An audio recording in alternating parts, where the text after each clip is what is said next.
ada cerita tentang seorang sutradara Indonesia yang udah pastinya siapa yang nggak kenal sosok Hanung Bramantyo. Sutradara Indonesia yang filmnya ini selalu laris manis dan sukses di pasaran. Nah, bagi Anda yang masih penasaran dengan sosok sutradara yang satu ini, tim Entertainment News telah memberikan kesempatan bagi Anda untuk bertanya langsung kepada pria kelahiran Yogyakarta ini melalui Twitter kami yang masuk ke Entertainment News dengan hashtag Tanya Hanung. Dan ini dia pertanyaan-pertanyaan yang telah dijawab secara langsung oleh Hanung Bramantyo.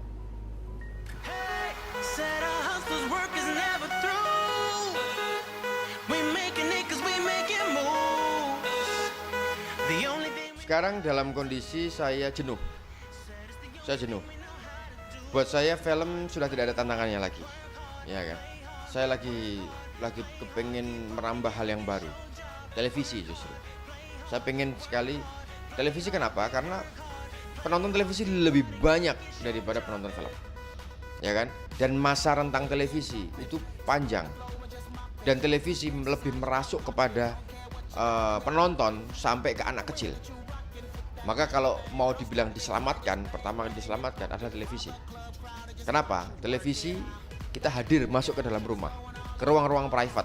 Kalau bioskop itu agak egois. Kenapa? Gue didatangin, kan itu loh. Kalau bioskop kan gue didatangin. Tapi kalau televisi kita masuk. Kalau kemudian yang ditampilkan adalah nilai-nilai yang buruk, ya kan? Gimana anak-anak kita? Karena itu makanya sekarang ini saya lagi dalam keadaan jenuh, ya kan? Di layar lebar, saya lagi pengen merambah ke televisi.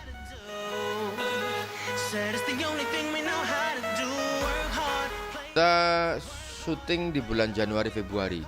Terus kemudian akan tayang di bulan Januari Februari di tahun depan, di tahun 2014 itu sendiri.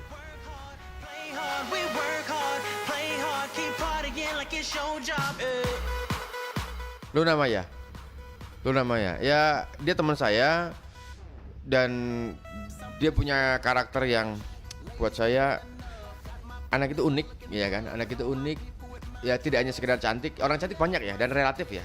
Tapi dia punya something di dalam mata dia yang ketika kita menaruh kamera di depan dia itu sudah berbicara banyak. Saya pengen meletakkan, saya melihat Luna itu sampai hari ini tidak pernah ditempatkan pada film yang semestinya dia. Makanya saya pengen ada cerita buat dia dan saya pengen mengeksplorasi dia itu.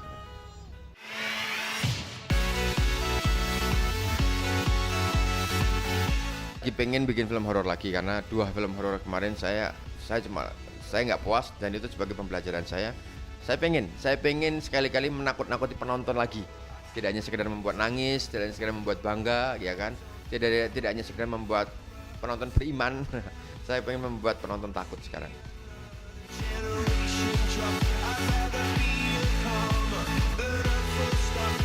Nah, ketika saya membuat film, saya tahu medannya film ini buat siapa. Ketika saya membuat film Conjuring, buat siapa film ini? Kan gitu. Nggak bisa sutradara menentukan, saya pengen film saya ditonton oleh semua orang. It's bullshit. Nggak bisa. Harus memilih penonton daripada saat awal ketika menulis skenario, harus di dalam pikiran, film ini buat siapa? Anak muda, perempuan, ibu-ibu, anak-anak harus dipikirkan. Nggak bisa, saya pengen semuanya nonton. Anak-anak, oh nggak bisa, it's bullshit. Jadi film buat saya harus idealis dan harus komersil. Nah, gimana caranya komersil sekarang? Kita harus memilih pasarnya.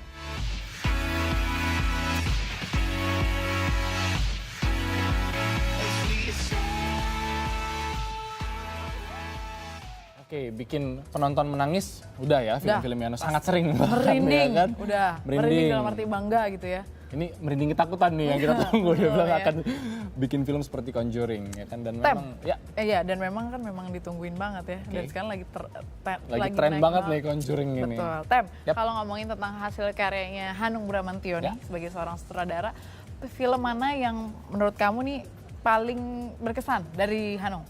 Saya suka Ayat Cinta. Oh, suka Ayat Cinta. Karena apa ya? Itu kan masalah. Oh iya. Masalah itu ya. Masalah laki-laki dan segala macam dengan pilihan dua segala. Ayat Cinta ya, memang itu akhirnya membuat namanya dia ini banget ya, naik banget dan segala macam. Kalau saya suka Doa yang Mengancam dan juga Tanda Tanya. Karena menurut saya temanya itu Beda dari yang biasanya, Oke. dari film-film yang ada, dari film-film Indonesia yang ada gitu. Dan pendekatan kayak pemilihan pemain-pemainnya juga bukan yang wow gitu. Doa yang banyak mengancam kayak itu Aming. Aming dan Ya. Titi Kamal gitu. Dan ceritanya juga itu unik banget. Itu menurut saya paling the best Oke. dari Mas Hanung Bramantio. Tapi ditunggu nih ya kan Mas Hanung bikin film horor lagi ya kan dia Iya. bilang saya pengen menakut-nakuti penonton. Aduh, pokoknya harus sampai deg-degan teriak semuanya ya.